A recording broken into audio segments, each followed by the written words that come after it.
So you get in your car, you turn the key, and you listen to this rumble of your engine starting up. But have you ever thought about what's going on underneath the hood of your car? Basically, an internal combustion engine, or your common car engine, is this invention that enables you to get from point A to point B in a matter of time that's a lot faster than if you're going to walk the same distance. Um, Personally, I've just been fascinated by mechanics and machinery since I was young, since I hopped in a car for the first time. It's something that I study every day at work for 8 hours a day, machinery.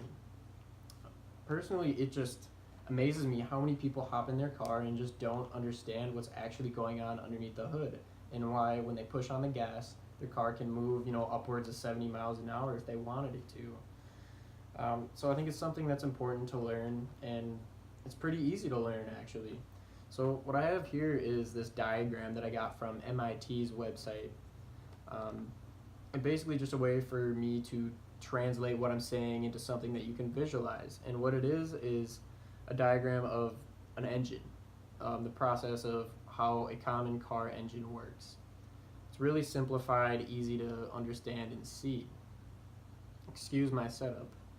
But so what you have here is your first stroke. The engine uses a 4-stroke process to work. Here's stroke 1, stroke 2. These two combine to form stroke 3, and this is the 4th stroke. And basically how this diagram works is you have your cylinder, which is the big rectangle, and then this upside down T. It's like a T shape, upside down. This T shape is your piston, and your cylinder is the square, and you have some intake and exhaust valves at the bottom that I'll explain later. So the first two things that your car has to do to start running is bring in this fuel and air mixture. It'll bring in this fuel and air mixture into the cylinder and then compress it down. The first stroke of an engine is called the intake stroke, and that is when you bring this fuel and air mixture into your car. So essentially what happens here is your piston will move upwards. This arrow signifies the piston moving upwards, and it fits so snugly into this chamber here that it fits so snugly into this chamber here that if you push this piston down, it'll form compression in the chamber.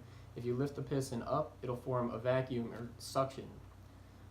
So in this first stroke, this piston moves upwards and activates what's called your intake valve. This is just a channel for air and fuel to move. It comes from your intake of your whole car, and so basically when this piston moves up, it creates a suction, pulls the air and fuel from this, what's called a carburetor.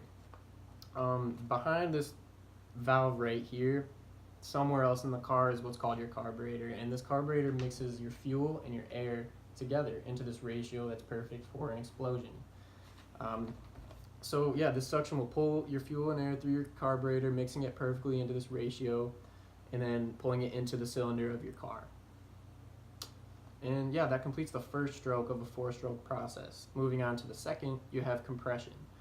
That takes place right here. So in compression, according to a man named Aman Gupta, he's an engineer who writes textbooks on basically just how engines work. He's very knowledgeable in the topic and has a lot to say about it. So he says here that the piston moves from the top of the cylinder chamber to the bottom, thereby perfectly compressing the fuel-air mixture. This piston will move downwards until it hits a point where it stops. It's at the end of its stroke.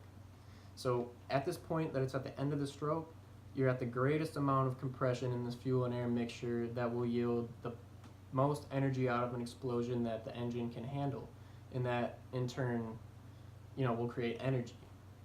That's the second stroke, compression. Moving on to the third, you have ignition, or combustion. This third stroke of combustion is extremely important. This is what's going to create the energy that you need to move your car. So at the end of this compression stroke, the spark plug is activated. Your spark plug sits down at the bottom of the chamber here. Simple technology, is about the size of your thumb, and it creates a tiny spark. So this piston reaches the bottom of the cylinder, creating this ton of compression, and that's when this ignition happens. This creates a spark. The spark plug creates a little spark, and it ignites this chamber right here, your fuel and air mixture. And this stage of combustion is just crazy. It's just wild to think about. According to energy.gov, a rapid combustion is the basic chemical process of releasing energy from a fuel-air mixture, end quote.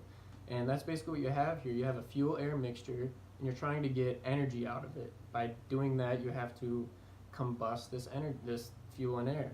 So once you combust this fuel and air, you're creating a ton of just exhaust gas. Basically, just a large amount of gas is going to expand at a rapid rate.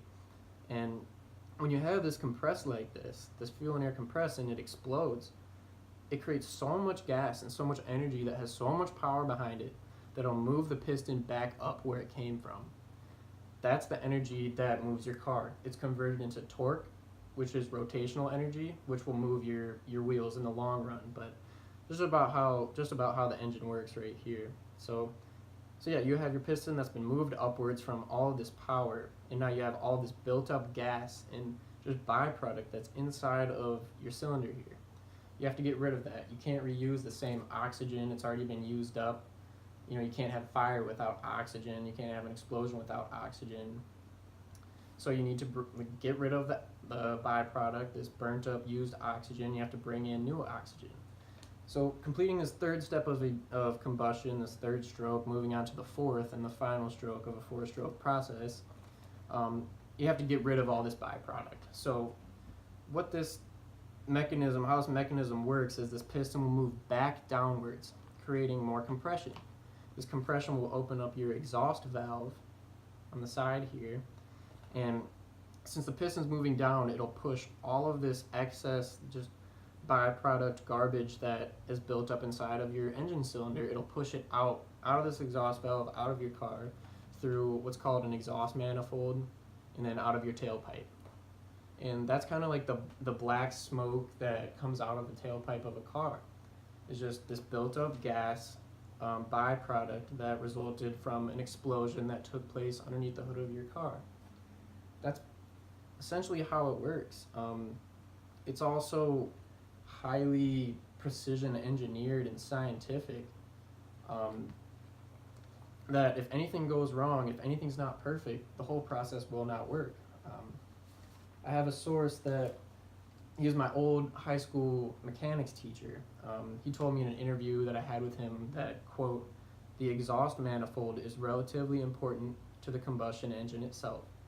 If there's too much exhaust leaving the engine, there will not be enough back pressure to keep the engine running." Which basically what he's saying is, if something is not perfect, even the size of the hole that the air escapes out of, the engine will not work. It seems extremely complicated, but it's really not when you lay it out in a form like this. Hopefully that makes sense. So in conclusion, the inner workings of an internal combustion engine are just not all that complicated. The processes of intake, compression, combustion, and exhaust are necessities to the operation of a car, and therefore they're necessities to the operation of you. You get in a car, you drive to work, you drive to drop your kids off, you drive to class, anything like that. It's all made possible because of this process right here. So next time you hop in your car, you turn the key, and you just start driving, you listen to the engine rumbling, maybe think about kind of all these mechanics and all the science that's just going on right in front of you. Hopefully you learn something. It's not all that hard to understand. It's, laid out perfectly. Your 4 strokes: intake, compression, combustion, and explosion, basically, and then exhaust, getting rid of everything, and then it all restarts over. Thank you.